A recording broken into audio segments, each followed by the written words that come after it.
resting? No, I started out and the roads were back in. Oh, I apologize for starting late That's right, today. it was just all, yeah, it was. We're going to look at the Tower of Babel today. By way of introduction here, King of the Hill is a simple game requiring a few children and a mound of snow or dirt. The children push, jostle, even tackle to control the top position of the hill. Though it may only be for a moment, whoever holds the summit can proudly shout, "I am the King of the Hill." I don't know if they allow that game anymore. I don't think so. Probably not. Well, in today's lesson, we see some people who are determined to be kings of the whole earth. However, God taught them who is the King of Kings. So we'll start with the first couple of verses of Genesis 11 here. Now the whole world had one language and a common speech. As men moved eastward, they found a plain in Shinar and settled there. They said to each other, "Come, let's make bricks and bake them thoroughly." They used brick instead of stone and tar for mortar. Then they said, "Come, let us build ourselves a city with a tower that reaches to the heavens, so that we may make a name for ourselves and not be scattered over the face of the whole earth." All right. Well, first, got to have a little math with number one here. Count the number of times the words we, us, ourselves are used by those who propose the construction of this tower. And what is the frequent use of those words tells us about the people of Babel? How many times did you count?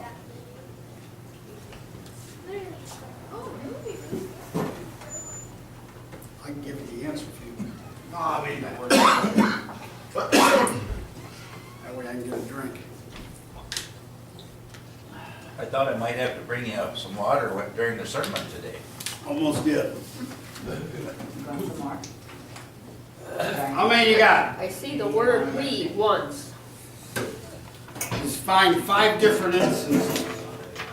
We are going to do this. Let us make a name for ourselves and so on.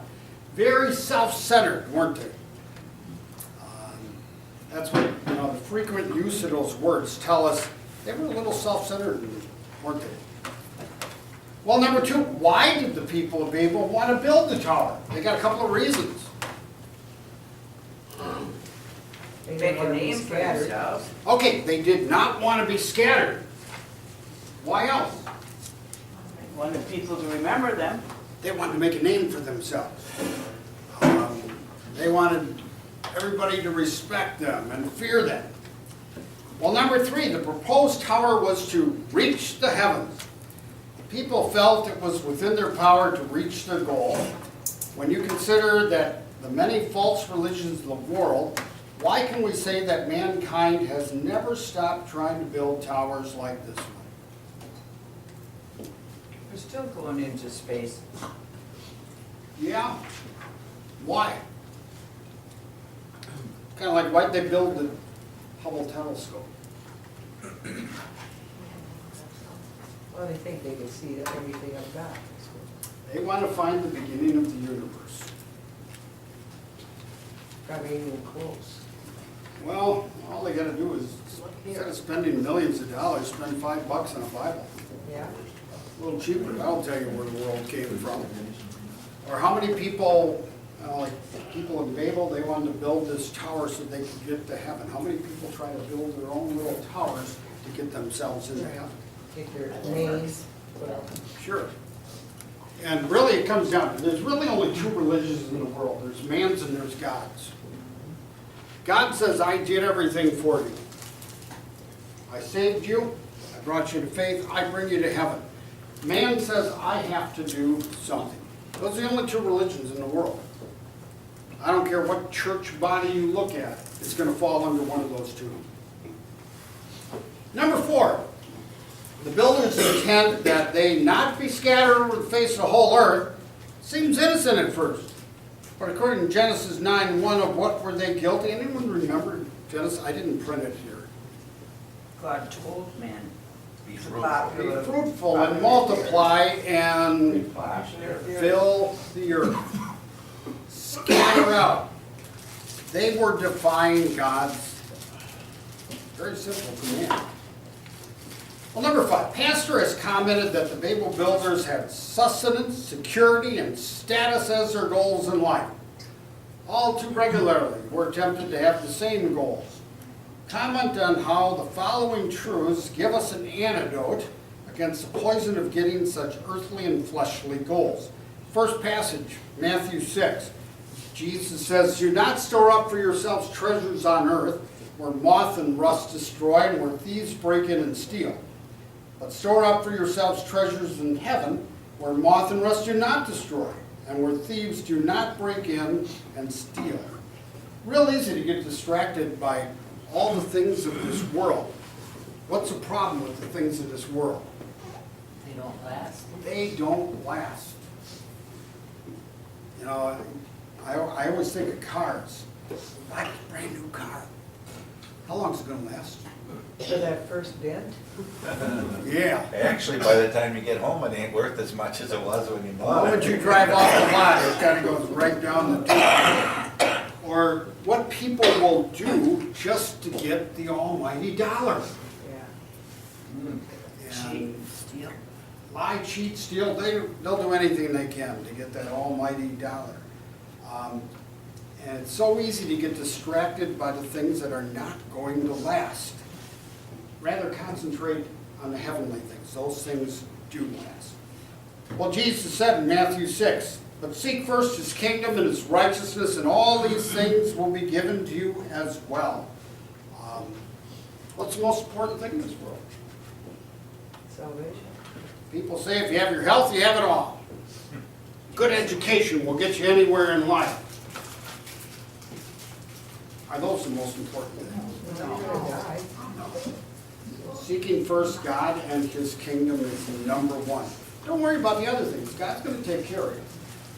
He's going to see to it. That doesn't mean you sit back in the chair and say, you know, I read my Bible this morning, God, feed me lunch. And sit in the chair expecting him to just throw it at you. He does expect you to work, too. Matthew 16. What good will it be for a man if he gains the whole world yet forfeits his soul? Or what can a man give in exchange for his soul? Is there anything in this world worth losing your soul over? Nothing. There is nothing. Or Peter, it says, "Praise be to the God and Father of our Lord Jesus Christ. In his great mercy, he has given us new birth into a living hope through the resurrection of Jesus Christ from the dead, and into an inheritance that can never perish, spoil, or fade, kept in heaven for you, who through faith are shielded by God's power until the coming of salvation that's ready to be revealed in the last time." You know, you think about what our real hope, where's it found? Found in Jesus Christ and what he's done in his resurrection. And that's our main thing.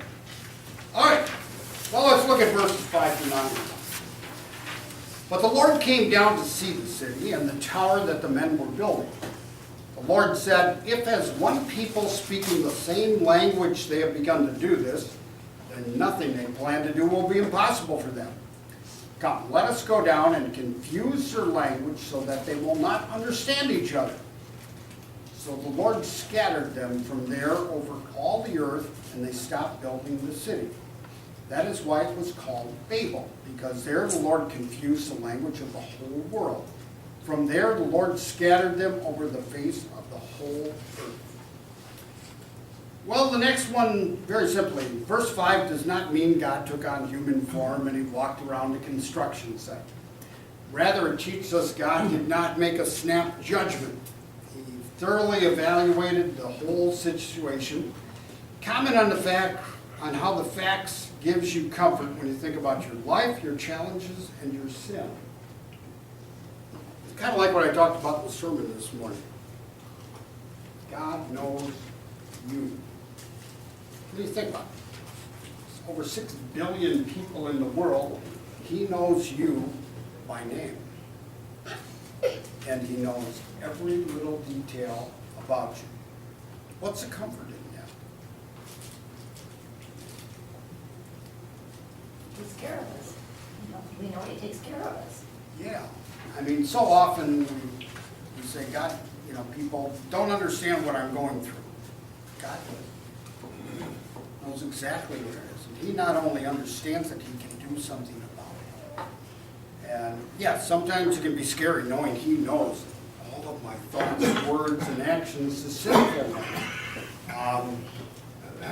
And of course, when God acts in our life, it's kind of the Tower of Babel. He didn't act rationally, did he?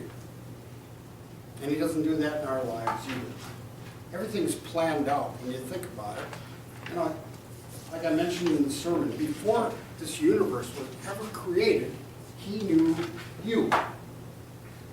And how many thousands of years had to pass, and he saw to it you're sitting here Sunday morning, hearing the gospel. I mean, pretty good of you, isn't it? Powerful God that we have.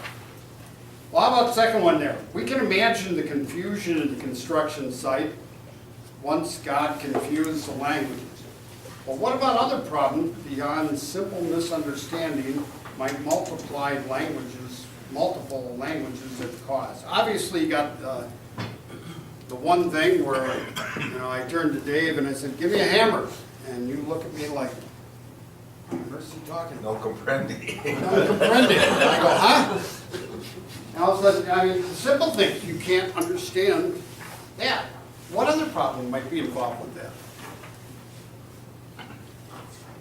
A lot of times we usually think about, oh, they can't hand you the hammer or something like that. There were other things that sinful nature plays into it. You hear, you go to the store and you're standing in line and the couple behind you are speaking another language and they look at you and then they start talking. Or laughing. Or laughing. Oh, boy. I had that with my grandma. My grandma, I was visiting her once, and my grandma could speak 7 languages. And she had a friend from Europe visiting her. And they're talking German. And all of a sudden, my grandma stopped in mid-sentence, and she said to the other one, he knows German. So one spoke Polish, and the other one spoke Russian. But I knew they were talking about me. Because every now and then I'd hear, "Und Keat," and I know that's my name, no matter what language. And you get a little suspicious, don't you? Yeah. When people start talking about you like that. Maybe you're the brunt of a joke, or a simple misunderstanding. I asked Dave for the hammer, and he goes, "No comprende," but he hands me a wrench, and I laugh at him then. And of course, he's going to get mad at me because I laughed at him. And so you get a little tension there. And how do you communicate? Have you ever communicated with someone who spoke a foreign language and you did not know each other's language? It's like a friend of mine got a call to be a missionary in Africa. And he decided he didn't want to go to classes to learn Chichewa. So he plopped himself down in a village. And he said, I'm going to learn the language. Well, he did. He learned it very well. But some of the first things that he had to learn, first of all, where's the bathroom? Where's water? And once you got those, you understand it a little bit. It takes a while. There was a movie years ago, I don't know if anyone ever saw it, it's called Dancing with Wolves, with Kevin Costner. He gets out there and he's trying to learn the language. He's trying to explain buffalo, Tatanka. It takes a while. What's interesting is you get this mixture of language. Jump ahead to Pentecost. What happened there? There the disciples could speak in many tongues. Yeah, and the good news was spread.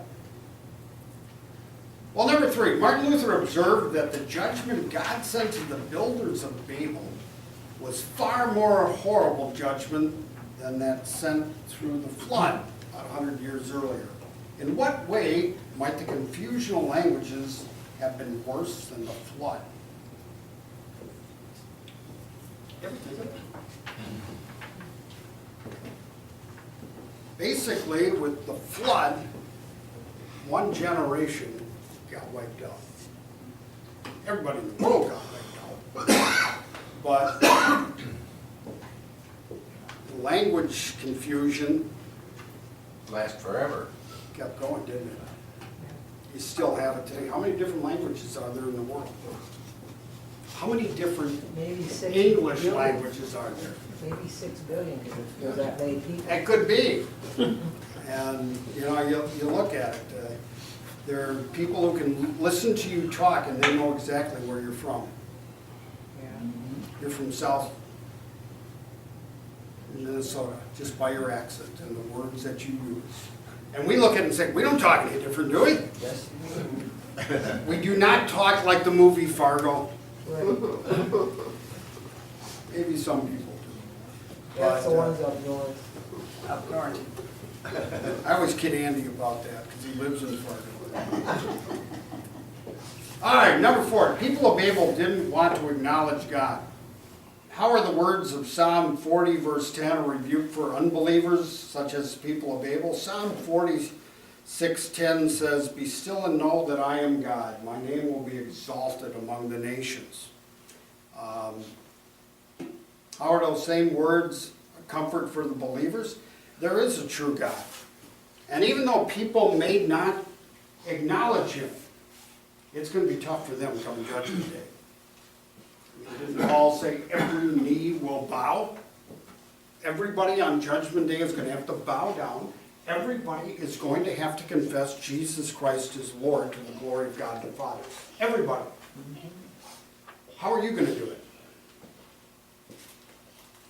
Going to be happy about it? How about the unbelievers? They're going to have to admit it. It's almost like they're going to have to be put down on their knees and admit it, even though it's too late for them. But for us, it's wonderful comfort. Well, number 5. Years ago, it was common for churches and church bodies to make announcements that began with "God willing." This form of announcement seems to have gone out of style. Would it be good for us to go back to that form? Why or why not? Well, it would be good because it reminds us that God's the one that's in charge. Yeah. The only bad thing you run into it, some people could just say it without even thinking. Yeah, but probably happened. I still have a friend that when he actually writes a snail mail letter, when he signs it, he always signs a DV. Deo Volento, God willing. And Foreign language, tweet. yeah, one of the few Latin words I know. But, you know, we don't do anything unless God allows it. And it's not a bad idea, really. The James passage actually encourages it there. All right, number 6. Stephen enthusiastically devoted himself to an ambitious new project at work with the hope that he might gain a promotion. As he worked on the project, he faced setback after setback. He began to wonder, is God trying to tell me something here? Was I too proud, too eager to make a name for myself with this? Is that why the project is failing? On the other hand, he also wondered if God was simply teaching him a lesson in perseverance. How could he know what was happening? I've run into people who've said these things to me. What do you tell them? First of all, I can't look into that person's heart. I don't know what his real motives are. Could it be that God is teaching him lessons in perseverance? Yeah. It could also be that God is trying to get him to stop what's in his heart. Because he sounds just like the people of Babel. Need to examine the motives behind it. And for ourselves, we have to look at our motives, why we are doing this. All right, number 7. To this day, cities often set out to make a name for themselves through ambitious construction projects. This will really put us on the map, they contend. Are such projects wrong? What kind of influence might Christians want to have if you're involved in such endeavor? Twin Towers, New York City. Empire State Building. The Sears Tower in Chicago. That fancy big dome. The Arch over in St. Louis. On the news the other day, they were showing, and I think it's in London or somewhere, UN, it's not a UN, it's a building for foreign diplomats, I believe. And the fanciest looking thing you ever saw. It's hard to imagine why they thought they had to have that. And it's supposed to be the most secure building. Oh, yeah. Famous last words. It's a fire. Well, I mean, to me, I couldn't, well, it didn't even look like a building, really. It's just, you know, what are the motives? You know, are you trying to glorify yourself or what? How many of you have ever been to a presidential museum? Which one did you go to? Isn't there one in Iowa or something? This was Lyndon Johnson's in Texas. Okay. The only one I've ever been to is Gerald Ford's. And actually kind of neat, because you look at the building on the outside, it really doesn't look that spectacular. I mean, it's just a brick building. And inside are basically all the things that remind you of his presidency, what was going on in the 70s. And if you like nostalgia for the 70s, it's a good place to go. It's kind of unique because you go in there and all the gifts that were given to him by foreign diplomats are in there. Some of them are really weird. And because the president has to accept the gift if they give it to you. That's why, you know, sometimes they get some, what president was it? Some president got elephants, or was it tigers? Gave them to a zoo, but, I mean, I looked at Gerald Ford's Presidential Museum. I've seen pictures of some other presidential museums, and some of the other presidential museums I saw, it was like they were building a monument to themselves. You don't get that impression with Ford's. Just a plain building, really. But you look at some, I mean, they're starting to plan Obama's. I saw the architectural drawing and stuff. I'm not saying it's wrong or anything, but it's a little fancier than Gerald Ford's, let's put it that way. But, you know, making a Sears Tower, Twin Towers and stuff like that, not always wrong. If we're involved in a project like that, we can give the Christian perspective. People are served when your name's put on the map, isn't it? Anyways, number 8, last one. With what building projects should Christians be most concerned? Enlarging the kingdom. God's kingdom. God's building, His church. That's the one we should be concerned about. It's kind of like spreading the gospel to people.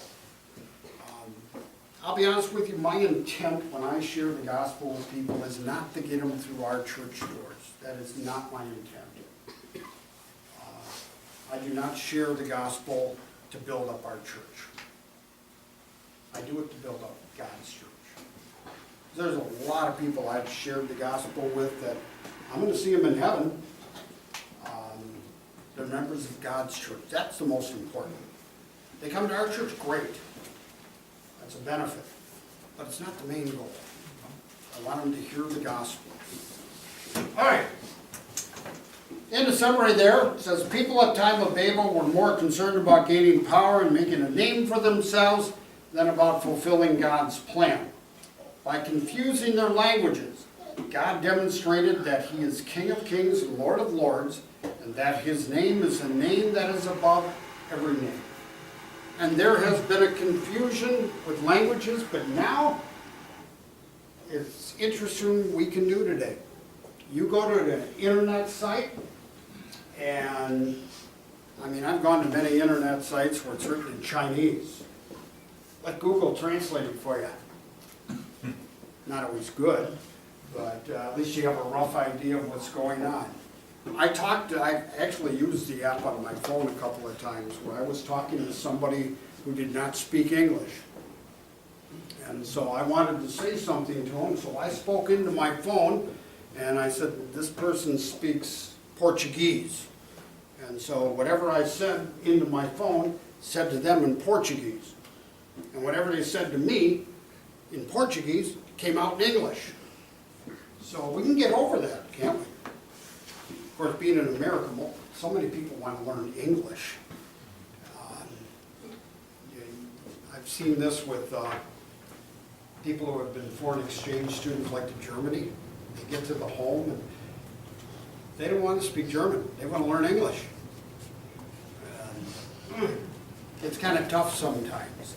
But you look at how, you know, Mexican. technology can be good if it's used right. And we're blessed we're able to share the gospel with so many people. You got any questions?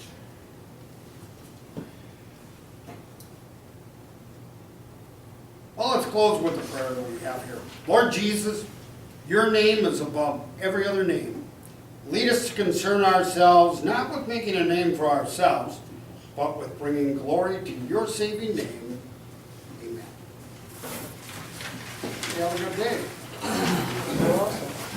Enjoy our warm spell coming. Oh, it's supposed to